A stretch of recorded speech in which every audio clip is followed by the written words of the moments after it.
Hello and welcome to the Roundtable. We'll go over some of last week's key issues with expert perspectives. We have two experts in the studio with us today. Professor Park Won, Professor of North Korean Studies at Ewha Women's University, is with us today. Welcome to the program. Good to be back. And we also have Professor Kim Hana, Professor at Graduate School of International Studies at Seogang University. Welcome to the program. Thanks for having me again. Middle East is still at the center of global attention. Israeli ground forces and Hamas militants are fighting face-to-face, and the war is intensifying. Professor Kim, among all the political leaders, who must be in the hottest seat? I think Prime Minister Benjamin Netanyahu, especially because he sent in ground troops into Gaza despite international opposition, and thousands of people have died in a refugee camp in Gaza, so we can imagine that he's in a political hot seat. Professor Park, other than Prime Minister Netanyahu, who must be in the hot seat because of the conflict in Gaza Strip?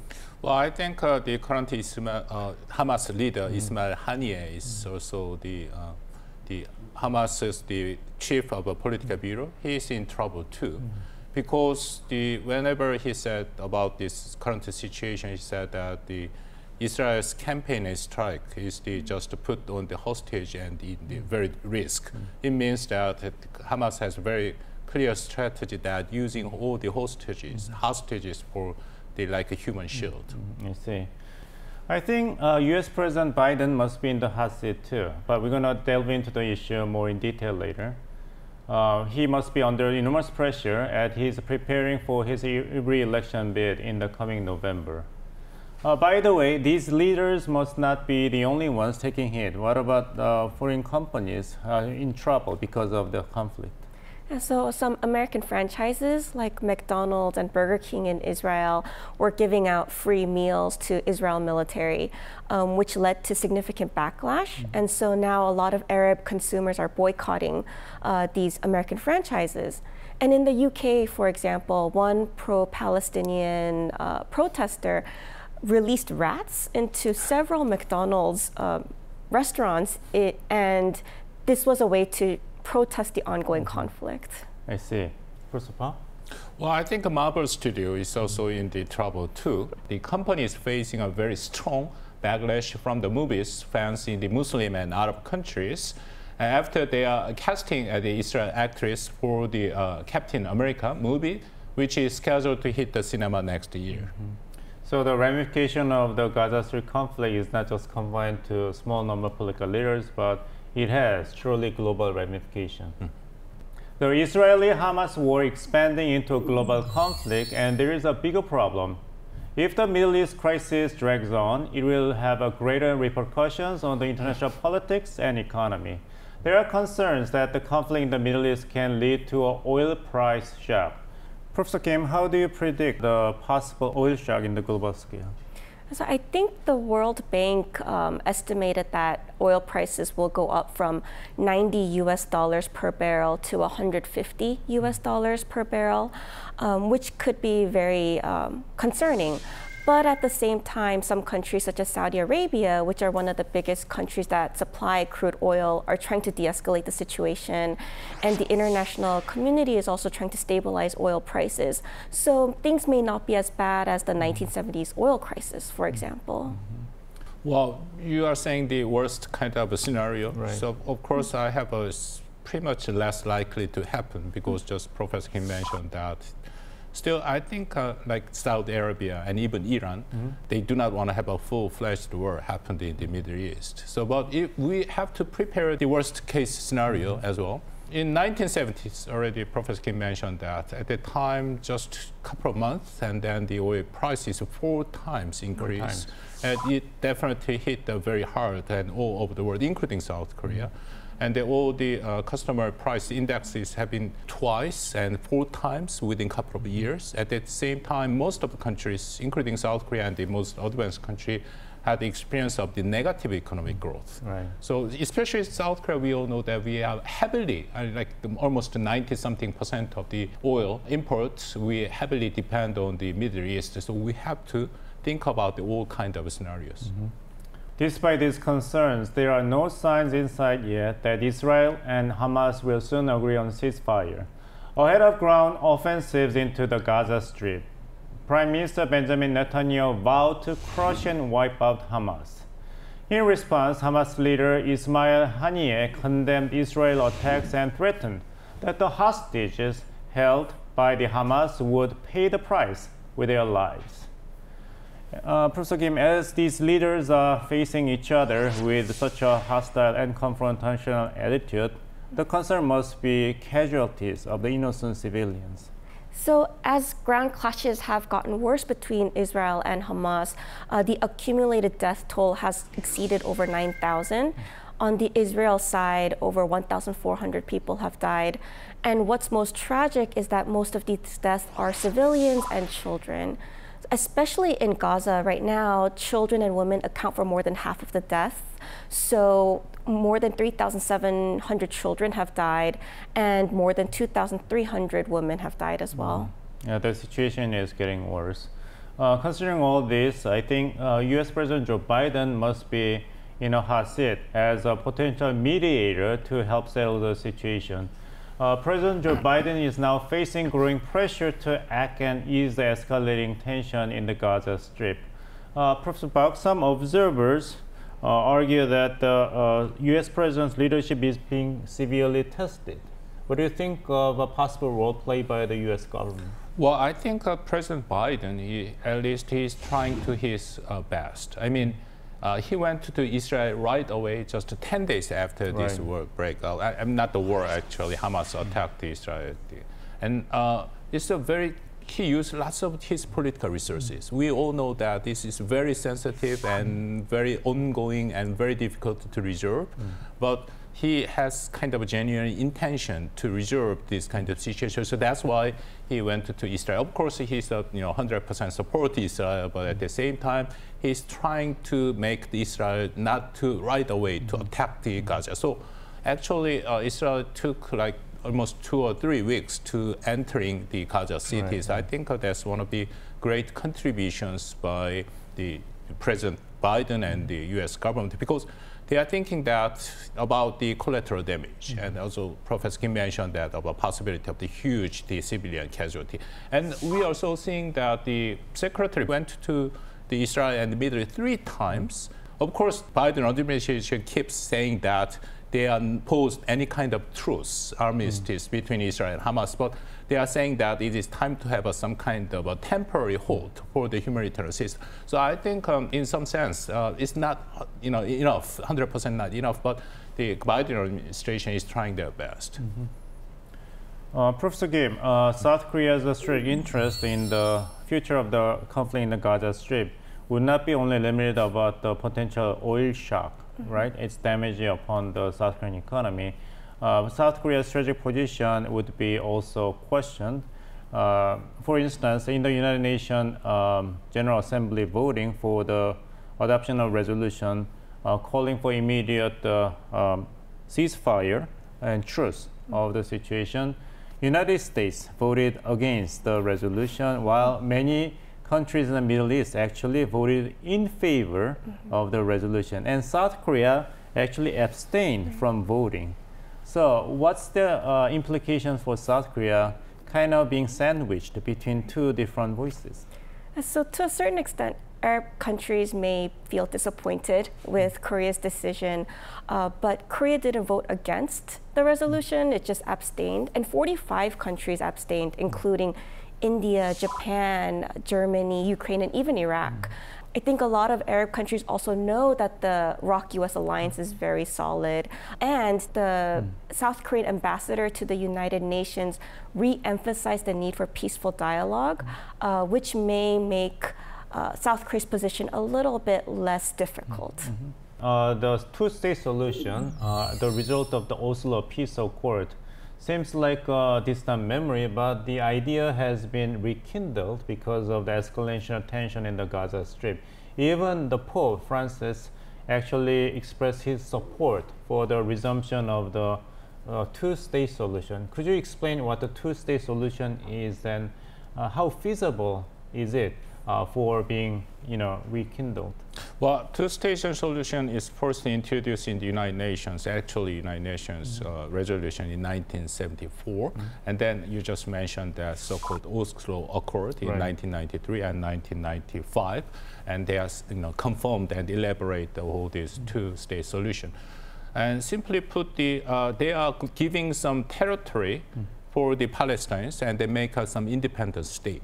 And then the territory is going to be, we already mentioned a lot about Gaza Strip and West Bank, and two territories that the Palestinians have an independent state, and other of the areas that Israel have, of course, they have independent state. So there will be two states. Two states. But you see, we are talking about this issue for past 50 years, but we could not resolve this issue because there are a couple of sensitive issues. For one of the most sensitive issues is the Jewish settlement in the West Bank. There are many Jewish settlements and have to get rid of all of them, but it's very difficult. And another is the East Jerusalem and how to make East Jerusalem, who's going to control the East Jerusalem. And those are very difficult, sensitive issues to be resolved. But I strongly believe that only solution is, of course, a two-state solution. I see. In the meantime, United States Secretary of State Antony Blinken made a visit to Israel on November 3rd. Professor Kim, what are the consequences or the achievement of his visit to Israel? And actually, the Secretary Blinken is going to make a visit to South Korea. And what kind of a discussion is expected between him and the South Korean government? So, as Professor Park mentioned, I think the two-state solution is probably the only solution that's feasible at this time, but Prime Minister Netanyahu seems to be adamantly against it, and future prime ministers of Israel may also have to risk their lives if they pursue something similar, as shown by the case of former Prime Minister Rabin in 1995. But if Blinken comes to Korea, this may be a point of discussion, but I think the issue will mostly be focused on the North Korean threat and economic security and regional stability in the Pacific. So I don't know to what extent this will be a priority in the discussions. Of course, he's trying to give us some, already mentioned in the media that they ask and suggest the so-called temporary hold for humanitarian purpose. It means that Israel gives more time for the Palestinian people in Gaza to move, evacuate fully from the Gaza city. Still, it's known that we don't know the exact numbers, but quite significant numbers of Palestinians still remained in Gaza city because Hamas, even though Israel and even in some sense the international community mentioned several times that the Palestinian people in Gaza city should be evacuated fully from that one because the Israel already mentioned that they are going to invade this Gaza city, but Hamas simply did not do anything. And just they remained all these people in the Gaza city. So I think this best way at this moment is not the truth, but the temporary hold of this the conflict between these two parts. The conflict between Israel and Hamas is deepening with no end in sight. It is urgent to find a way out of the war quickly. And professors, can you think of any potential breakthrough of the situation? So there's no magical solution here, but idealistically, I would like to see a peaceful dialogue that could lead to mutual consensus. Okay, dialogue, Professor Park? Yes, it's very similar things but at this moment it's very difficult to have any kind of dialogue between especially Hamas and Israel because Israel said that then with the support of the United States, the truce and any dialogue at this moment is just giving some kind of advantage to the Hamas. So I think the most important part at this moment is to release all the civilian hostage, and it will lead to some kind of very meaningful dialogue between these two parts. I see.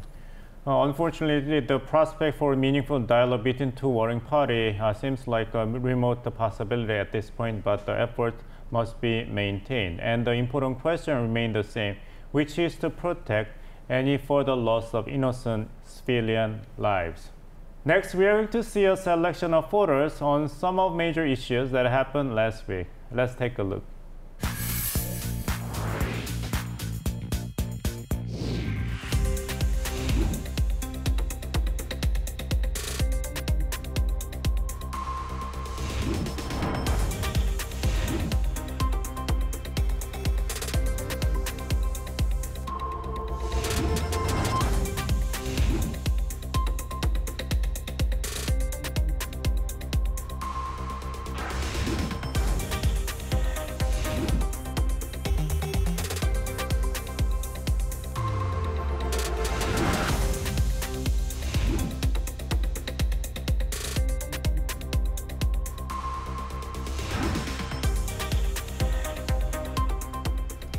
Last week was packed with various events as well. Personally, the photo of Michelangelo's secret room was the most intriguing one for me. I have traveled Rome and Florence several times, but I didn't really get enough experience of all the nice things that the country offers.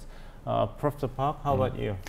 Well, unfortunately, I have to talk about Li Keqiang's, his passed away. Nobody expect that one. This is such a huge issue. The Prime Minister Li Keqiang is pretty much different from the current President Xi Jinping. There are many kind of stories at this moment. I see. It has a direct implication of the future of the Xi Jinping leadership in China. We don't know at this moment yet, but probably yes. Professor Kim Hannah? The UK Safety Summit, the AI Safety Summit stood out to me because it took place, I think, November 1st to 2nd. So it happened pretty recently, and they're discussing safety-related issues related to AI. I see. The United States presidential election is now just 1 year away, and November 5th next year, American voters will go to the polls to elect their president, either the same one for the second term or a new one.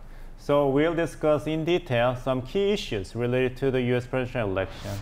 Professor Kim, significant consideration would be the legal troubles for very powerful candidate, the former president of the United States, Donald Trump.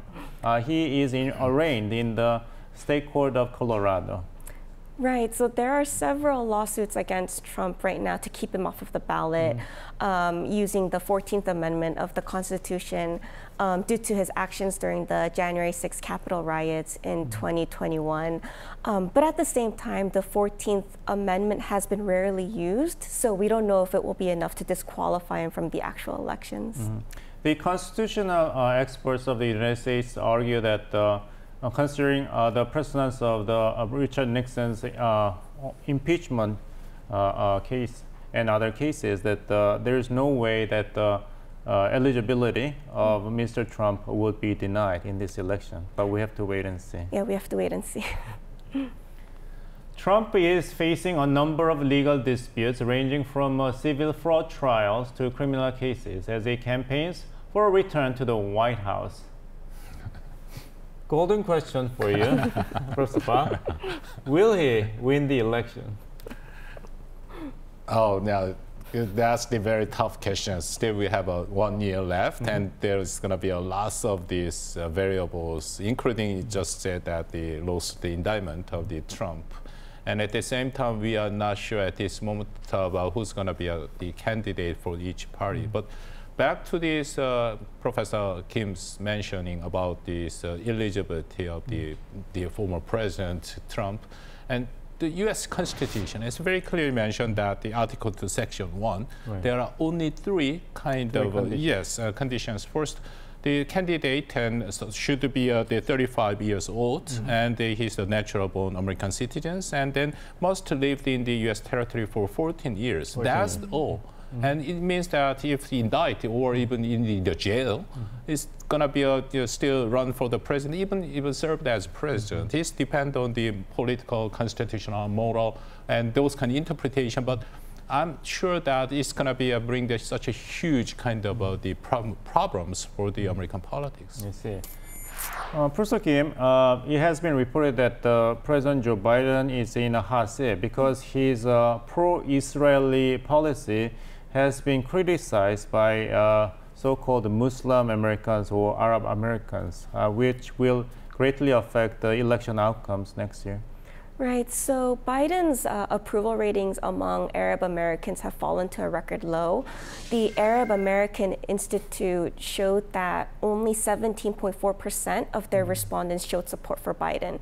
And this is significantly lower than in 2020 when support was 59%. So we can expect this to be a game changer. What would be the impact of such a attitude among the Muslim population in the United States? What the Muslim population, the Arab American is just 1% of the total voters. So the number is very small. But you see, we are easily expecting that the next election is very close election, especially about the swing state is the most important factor. And I just checked the survey in there, especially like the Pennsylvania, Michigan, two swing states are very close, and there are many the Arab Americans live there. So people are saying that it's going to be a kind of they're playing the casting voters rule. But think about that. If, Arab Americans, because definitely they are a little bit disappointed in Biden, but do you think that they are going to vote for the President Trump? Because for the 4 years, he's a really pro-Israelis and bring the United States, the embassy to Israel and all those things. So it's going to be a very delicate situation at this moment. Well, actually, your comments led to the second question. We've been talking about the U.S. president election next year as if there will be only two candidates, Joe Biden and Donald Trump. First of all, can you think of a third and strong alternative candidate? Well, I haven't seen anybody at this moment. Not yet. Yes, especially the Republican front. We are saying about the Ron DeSantis, the governor of Florida, and just until the last year, he's kind of a very strong competitor with the former President Trump. But since Trump has been indicted, his popular support rate is very skyrocketing. Right now, almost 40% differences between the former President Trump and the Ron DeSantis. And Nikki Haley, the former United Nations UN ambassador, she's have like 9%. It means that 2 times the increase her support rate, but still compared to the former president. It's just 1 digit. No, it's still not a chance to be elected as candidate for the Republican Party. Professor Kim, what do you think? So one person I'm keeping an eye out is Robert F. Kennedy Jr. Because he's had surging popularity recently. But at the same time, I have to keep my eye out on Trump. Because as Professor Park mentioned, the Arab American vote, it's very difficult for Arab Americans because approval ratings for Biden are dropping among the Arab Americans. But Trump implemented the Muslim ban, and there's a chance that he may do this again. So I'm definitely keeping an eye out on Trump. All right. Not just the candidate, but about the key issues that will affect the U.S. presidential election next year. So we can't ignore the economy. So Again. Every political leader has their own economic agenda. Biden has Bidenomics, Trump has Maganomics. Bidenomics is focused on growing the middle class, whereas Maganomics is supposed to help the everyday American. But Biden has also been very critical of Maganomics because it's cutting taxes for the wealthy, getting rid of Social Security and Medicaid and Medicare, which could hurt the average American. So we can imagine that this will be a huge point of discussion during the elections. Professor Park Wong-kwon, let's look into the future. In past history, it has been a pattern that result of the U.S. presidential election has a direct impact upon South Korea because South Korea has been a stalwart security partner and economic partner with the United States. What kind of the readiness would be required for South Korea in response to the upcoming U.S. presidential election? It's going to be such a tremendous difference. So who's going to be the next president of the United States? And we are talking about the possibility of incumbent President Biden and also the possibility return of the former President Trump. We are seeing that if Biden is going to be a success to have a second term, there are not much changed. He's continued to respect the alliance, but still there would be some change about North Korean politics because North Korea is no longer waiting or see, and they are going to do something like the 7th nuclear test to get attention from the United States. But what if the President Trump is coming back?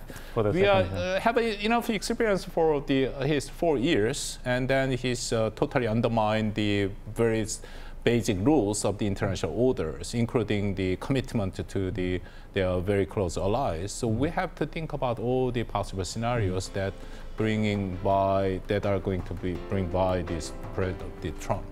I see. Professor Park Wong-kwon, thank you for sharing your insight today. Thank you. And Professor Kim Hannah, thanks for sharing your time and knowledge about these important issues. Thank you. This ends this week's edition of the Roundtable. The weather in South Korea is getting colder. We hope all the viewers in the world warm and well.